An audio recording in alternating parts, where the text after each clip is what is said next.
Similarly, we can show that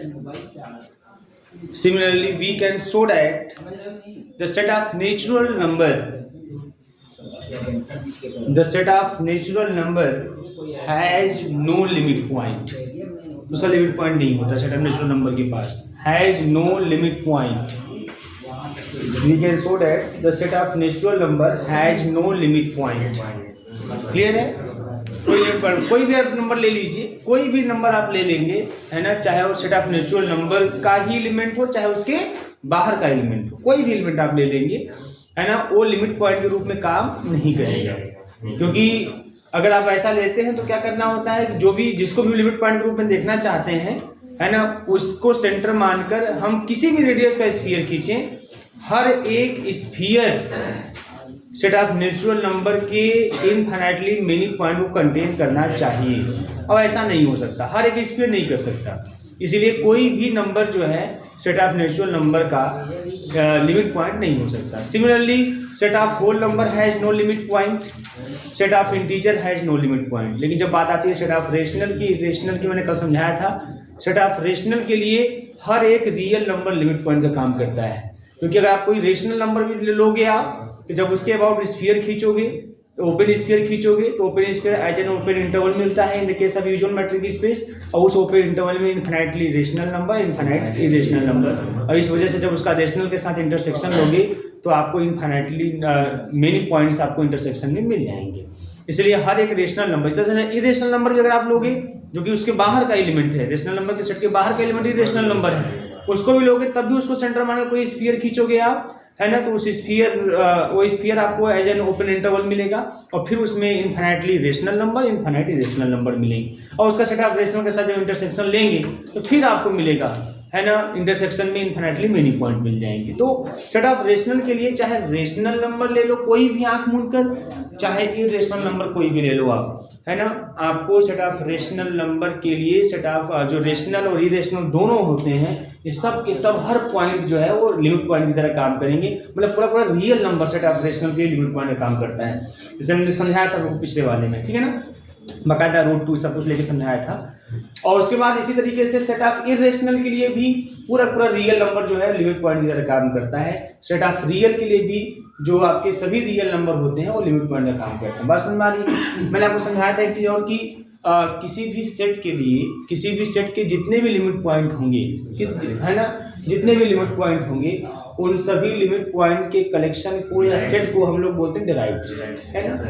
तो अब हम इसी डिराइव्ड सेट के रूप में लिख दें ताकि आपको समझ में आ जाए कि कौन कौन से लिमिट पॉइंट के रूप में काम करेंगे. ठीक है ना. तो मैंने आपको लिखवाया भी था कि अगर सेट ऑफ नेचुरल नंबर है, अगर मैं यहाँ सेट ले लूं और ये उसका डिराइव्ड सेट, डिराइव्ड सेट क्या होता है, it is the set of limit point, it is the set of limit point of A, limit point of set ए. यह जो डिराइव्ड सेट ए है, ये जो सेट ए है उसके लिमिट पॉइंट का सेट है. सेट ए के लिए जितने भी लिमिट पॉइंट होंगे उन सभी लिमिट पॉइंट का जो सेट होगा उसे हम क्या बोलेंगे, डिराइव्ड सेट. बात समझ में आ रही? तो सेट ऑफ नेचुरल नंबर की जब बात आएगी, सेट ऑफ नेचुरल नंबर का, तो उसका कोई भी लिमिट पॉइंट नहीं होता है, इसलिए इसके डिराइव्ड सेट में कोई भी एलिमेंट नहीं आएगा. मतलब इसका डिराइव्ड सेट 5 होगा, है ना. होल नंबर के लिए भी डिराइव्ड सेट 5 होगा. इंटीजर के लिए जेड आई से दिखाएं डिराइव्ड सेट इसका 5 होगा, क्योंकि कोई भी पॉइंट इसका लिमिट पॉइंट काम नहीं करेगा. कंफ्यूजन नहीं होना चाहिए, मैं कल भी चिल्लाया हूँ इसी बात पर, है ना, आज वही बात, कोई दिक्कत नहीं होगी. कोई भी पॉइंट आप लोगे, इसमें होता है कि फॉर एवरी स्फीयर, हर एक स्फीयर किसी भी रेडियस का ले, सब हर स्फीयर को कंटेन करना होगा इनफिनिटली मेनी पॉइंट, है ना. अगर आप अपने से अगर आप कोई बड़ा रेडियस का ले लोगे तो कंटेन कर जाएगा, लेकिन किसी एक के कंटेन करवाने से नहीं होगा, है ना. हर एक स्फीयर, मतलब जिस भी पॉइंट को लिमिट पॉइंट के रूप में हम कहने जा रहे हैं, उस पॉइंट को सेंटर मान के हम किसी भी रेडियस का स्फीयर खींचे, हर एक स्फीयर जो है उस सेट के इनफाइनाइटली मेनी पॉइंट और कंटेन करता है, तब जाके उस पॉइंट को हम लिमिट पॉइंट बोलते हैं. बात समझ में आ रही है ना. ये नहीं कोई एक को कर गया तो बोल देंगे, नहीं, ऐसा नहीं है. हर एक स्फीयर, चाहे वो छोटा रेडियस का हो चाहे बड़े से बड़ा रेडियस का हो. तो हो सकता है कभी कभी कि लिमिट पॉइंट, अगर स्फीयर की बात करें तो बड़ा रेडियस ले लेते हैं तो कंटेन कर लेता है, छोटा रेडियस कंटेन नहीं कर पाता. तो अगर नहीं कर पाता तो लिमिट पॉइंट नहीं होगा. हर एक रेडियस कोई छोटा छोटा हो या बड़ा से बड़ा हो, हर एक रेडियस वाला स्फीयर उस सेट के इनफिनिटली मेनी पॉइंट को कंटेन करना चाहिए, ठीक है ना। ऐसे ही सेट ऑफ रेशनल की बात आएगी बेटा, सेट ऑफ रेशनल, तो इसके लिए रेशनल और इरेशनल दोनों लिमिट पॉइंट का काम करते हैं, मतलब रियल नंबर, हर एक real number set of rational के लिए लिमिट पॉइंट का कार्य करता है। क्योंकि कोई भी रियल नंबर आप ले लीजिए, कोई भी रेडियस ले लीजिए, आप एक स्फीयर किसी भी रेडियस का खींच लीजिए, किसी भी रेडियस का स्फीयर खींच लीजिए आप, है ना, आपको जो स्फीयर मिलेगा तो ओपन इंटरवल ही, और वो ओपन इंटरवल जो है उसमें इनफिनिटली रेशनल होगी, इनफिनिटली रेशनल होगी। अब ऐसे इंटरवल का जिसमें इनफिनिट रेशनल है, जब इस क्यू के साथ इंटरसेक्शन लोगे, इंटरसेक्शन में बहुत कुछ मिलेगा आपको, है ना, इनफिनिटली रेशनल नंबर मिल जाएंगे, बस हो गया काम खत्म। यही तो देखना होता है। अगर इरेशनल नंबर भी है, क्यू डैश या क्यू सी से दिखाएं हम लोग, है ना, इरेशनल नंबर, तो इसके लिए भी सभी रियल नंबर जो है वो काम करते हैं एज ए लिमिट पॉइंट, है ना, क्योंकि इसकी भी वही कहानी है। रियल है तो रियल अगर है तो उसका हर एक पॉइंट उसका लिमिट पॉइंट होता है। बात समझ में आ रही है। इसी प्रकार से मान लीजिए हमारे पास यह है 1/n such that small n belongs to capital N, क्या बताया था इसका, सिंगलटन जीरो, है ना, डिराइव्ड सेट दिखाना है ना, सेट है तो एक इसका यही लिमिट पॉइंट होगा जीरो, तो जीरो, केवल जीरो ही एक ऐसा है, मैंने कल समझाया था आपको इसके बारे में, है ना, आराम से देखो, ये सब चीजें आपको आनी चाहिए दिखाने बकायदा। तो जीरो ही केवल इसका एक ऐसा पॉइंट है जो कि इसमें नहीं है, इसके बाहर का पॉइंट है, इसके बाहर का पॉइंट है जो इसके लिए लिमिट पॉइंट का काम करेगा। फाई है तो फाई के लिए फाई ही होगा। बात समझ आ रही है। अभी क्लोज इंटरवल की बातें हो रही थी कल, अगर क्लोज इंटरवल ए बी है ना, तो इसका हर एक पॉइंट इसका लिमिट पॉइंट के रूप में काम करेगा। और अगर ओपन इंटरवल है तब भी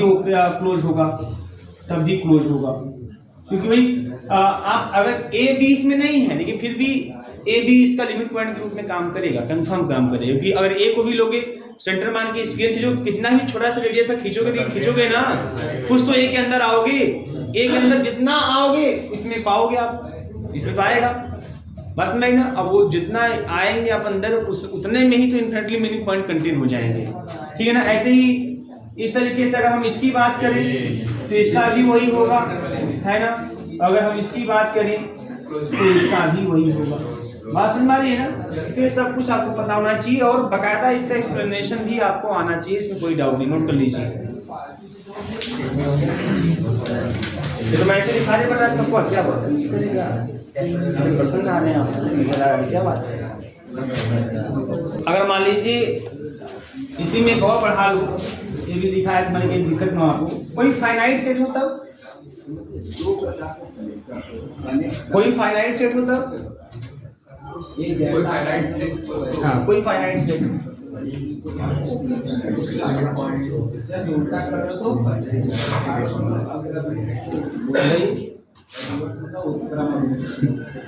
बोलिए अगर कोई फाइनाइट सेट हो तो उसका लिमिट पॉइंट होगा कि नहीं होगा, हैं बोलिए, क्या सोचना, नहीं होगा, कहाँ से होगा, फाइनाइट तो गिनती से ना होगा, समझ में आ रही है ना, मतलब गिनती से जहां फिक्स हो गया डिस्क्रीट पॉइंट हो गए, जहां फाइनाइट का मतलब समझिए डिस्क्रीट मतलब ब्रेकिंग हो गई, बात समझ में आ रही है ना।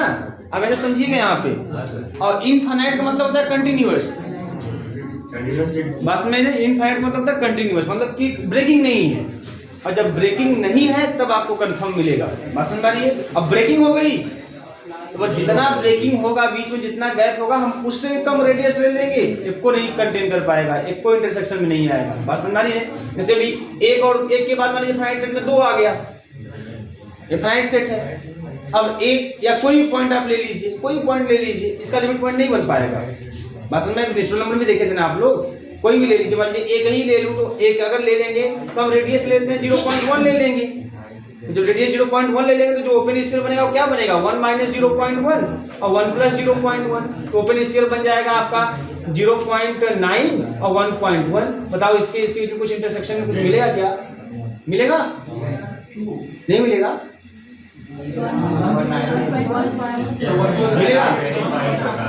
मिलेगा कि नहीं मिलेगा, बताओ बेटा, ये बच्चे बताइए, बताओ नहीं मिलेगा, कंफर्म आप बताओ, नहीं मिलेगा? हमको तो लग रहा है जैसे कि मिलेगा। कितने लोगों को लग रहा है कि मिलेगा? हाँ है, वेरी गुड। कैसे मिलेगा? इसमें क्या क्या मिल रहा है बताइए तो। इनके इंटरसेक्शन में क्या क्या मिल रहा है? इसमें 1 है, हाँ इसमें 1 है और इसमें भी 1 है। तो लिमिट पॉइंट के लिए क्या करते हैं? 1 को छोड़ देते हैं। अब 1 को छोड़ के क्या क्या मिलेगा? कुछ नहीं मिलेगा, है ना? ठीक है ना? कंफ्यूजन नहीं होना चाहिए। ए फाइनाइट है, वो 1 के बाद सीधे 2 है ना? और यहाँ 0.9 से लेके 1.11 तक सब है, इनफाइनाइटली मेनी पॉइंट है। यहाँ 1 के बाद सीधे कौन है? 2 है।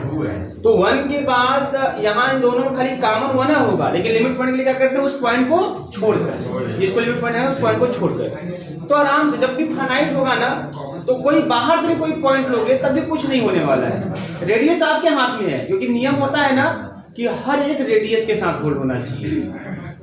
तो अभी मैं इसी को बड़ा रेडियस कर देता, अगर मान लीजिए रेडियस मैंने यहाँ पे 2 ले लेता, तो 1 - 2 और 1 + 2, तो -1 से लेके 3 तक, तो ये 2 पॉइंट मिल जाते। एक को निकालते तब वो 2 मिलता, तो लिमिट पॉइंट के हिसाब से करते तो हो गया। लेकिन ऐसा नहीं होता है, हर एक रेडियस के लिए ऐसा होना चाहिए, किसी पर्टिकुलर रेडियस के लिए नहीं। हर एक रेडियस, कोई भी रेडियस है, सबके साथ इंटरसेक्शन में उस पॉइंट को छोड़कर कुछ ना कुछ मिलना चाहिए। और मिलेगा तो क्या मिलता है? इनफाइनाइट पॉइंट मिलता है, ये भी जान लीजिएगा। इनफाइनाइट मेनी पॉइंट ही मिलता है। हाँ, हमें नहीं मिलता तो वही मिलता है, लेकिन नियम से जो डिफिनेशन है नॉट इक्वल टू 5, वहाँ ऐसा नहीं बोला था कि नहीं आपको इनफाइनाइटली पॉइंट मिलना चाहिए। लेकिन जब देखते हैं लोग मिलता तो क्या मिलता है? सीधे इनफाइनाइटली मेनी पॉइंट। और इसको प्रूव भी किया गया कि एक्चुअल में इंटरसेक्शन में इनफाइनाइटली मेनी पॉइंट ही मिलता है। तो दिमाग में भर लीजिए, इनफाइनाइटली मेनी पॉइंट ही मिलना चाहिए, कोई पॉसिबिलिटी नहीं। तो फाइनाइट सेट होगा, तो दिमाग लगाओ आप, फाइनाइट सेट है तो इंटरसेक्शन फाइनाइट सेट का किसी के साथ लोगे तो क्या इनफाइनाइट पॉइंट मिलेंगे? ये सबसे सिंपल तरीका ये जानने का है ना? इस चीज को प्रूव भी किया गया है कि जब भी लिमिट पॉइंट के केस आता है तो इंटरसेक्शन लेने पर ओपन स्फीयर का उस सेट के साथ और उस पॉइंट को छोड़कर हमें इनफाइनाइटली मेनी पॉइंट मिलना चाहिए। तो दिमाग वही बैठा लीजिए, इनफाइनाइटली मेनी पॉइंट। अब किसी फाइनाइट सेट का कोई भी आप लोगे तो कोई भी पॉइंट लोगे उस फाइनाइट सेट का, अगर मुझे देखना है कि वो लिमिट पॉइंट है कि नहीं है, तो उस पॉइंट के अबाउट आप स्फीयर बनाओगे। अब उस स्फीयर का जब इस सेट फाइनाइट सेट के साथ इंटरसेक्शन लोगे, कदापि आपको इंटरसेक्शन में इनफाइनाइटली पॉइंट मिल ही नहीं सकते। किसी भी फाइनाइट सेट और इनफाइनाइट सेट का इंटरसेक्शन हमेशा फाइनाइट मिलेगा आपको, है ना? 2 सेट का इंटरसेक्शन इनफाइनाइट तभी मिलेगा जब दोनों सेट इनफाइनाइट होंगे। अगर उसमें से कोई एक भी फाइनाइट हुआ तो हो ही नहीं सकता, इम्पॉसिबल कि आपको इंटरसेक्शन में इनफाइनाइट पॉइंट मिले। तो सीधी सी बात है, कोई फाइनाइट सेट होगा, है ना, 100% एकदम गारंटी है कि कोई भी पॉइंट उसके लिए लिमिट पॉइंट में काम कर ही नहीं सकता। बात समझ में आ रही है ना? तो ये भी फाई आप सब जानते रहे सब चीजों को, ठीक है? आइए कल एक बात मैं जैसे बात हम कर रहे थे कि in the case of usual metric space, है ना, open sphere is an open interval, है ना? In the case of usual metric space open sphere is an open interval. लेकिन डिस्क्रीट मेट्रिक स्पेस के केस में क्या होगा? डिस्क्रीट मेट्रिक स्पेस के केस में क्या होगा? In the case of discrete metric space open sphere कैसा होगा? आइए उसकी बात करते हैं कि ओपन स्फीयर यहाँ भी ओपन इंटरवल होगा कि कुछ और होगा, देखते हैं। तो सबसे पहले डिस्क्रीट मेट्रिक स्पेस में जो मेट्रिक होता है वो इस तरीके से डिफाइन होता है, x is equal to y, sorry 0 when x is equal to y and 1 when x is not equal to y। यह होता है in the case of discrete metric. Discrete metric ऐसे डिफाइन होता है, उसमें मेट्रिक डिस्क्रीट मेट्रिक इस तरह से डिफाइन कर लेते हैं हम लोग, ठीक है? अब हम इस केस में यूजुअल में क्या होता है? यूजुअल में ऐसे डिफाइन होता है mod x minus y, ये यूजुअल मेट्रिक स्पेस के केस में मेट्रिक डिफाइन होता है, और ये डिस्क्रीट मेट्रिक स्पेस के केस में डिस्क्रीट मेट्रिक इस तरीके से डिफाइन होता है। अब इसकी बात करते हैं यहाँ पे, अब ये ध्यान दीजिए यहाँ पे। अब हमको देखना है कि ओपन स्फीयर कैसा होता है। तो ओपन स्फीयर पहले बात कर लेते हैं, तो लेट कर लेते हैं भैया कि small a belongs to capital X, बात समझ आ रही है? स्मॉल a कोई कैपिटल X एलिमेंट यहाँ पे ले लेते हैं and r is greater than 0। तो ओपन स्फीयर कैसा होगा भैया? Open sphere is defined as, ये आप जानते हैं कैसा, तो SRA। तो ओपन स्फीयर एक्चुअल में एक तरह से, है ना, ए सेट ऑफ कलेक्शन होता है, ठीक है ना। ये x के वे पॉइंट होते हैं, इसमें x के वे पॉइंट होते हैं जिस पॉइंट का इस a के साथ, सेंटर के साथ जो डिस्टेंस हो वो लेस देन r होना चाहिए। ऐसे पॉइंट के कलेक्शन को या सेट को हम लोग बोलते हैं ओपन स्फीयर, है ना। और ऐसा चीज आपको जैसे सर्कल या स्फीयर में ही देखने को मिलता है ना। मतलब इसमें r रेडियस का अगर आप स्फीयर खींच देते हैं, a को सेंटर मानकर, r रेडियस का स्फीयर खींच दीजिए a को सेंटर मानकर, तो उस स्फीयर के अंदर के जितने पॉइंट होंगे वही सभी पॉइंट इसमें आएंगे। ऐसे भी समझ सकते हो। और दूसरा तरीका आपका भाई कि इसमें x के वे पॉइंट आएंगे जिसका इस सेंटर a से जो डिस्टेंस होगा वो ऑलवेज r से क्या होगा, लेस होगा। तो ये तो ओपन स्फीयर होता है। अब इस ओपन स्फीयर पे इसको हम लगाते हैं और देखते हैं कि in the case of discrete matric space या ओपन स्फीयर किस तरीके से दिखाई देता है, किस रूप में आपको दिखाई देता है। तो यहाँ केस बन जाएंगे, ठीक है ना। केस फर्स्ट, क्योंकि केस क्यों बनेगा कि यहाँ पे इस तरह से डिस्क्रीट अलग अलग करके डिफाइन किया गया है। तो case first, when r is greater than 0, मान लेते हैं कि जब r क्या हो, सॉरी ग्रेटर देन 1 बोल देते हैं, r का मान जब 1 से क्या हो, ज्यादा हो। जब r का मान 1 से ज्यादा होगा देन SRA बराबर स्मॉल x पहले belongs to capital X such that DAX is less than r। मैंने इसको फिर से लिख दिया। अब देखिए इसके बाद r का वैल्यू यहाँ 1 से ज्यादा है। अगर r का वैल्यू 1 से ज्यादा है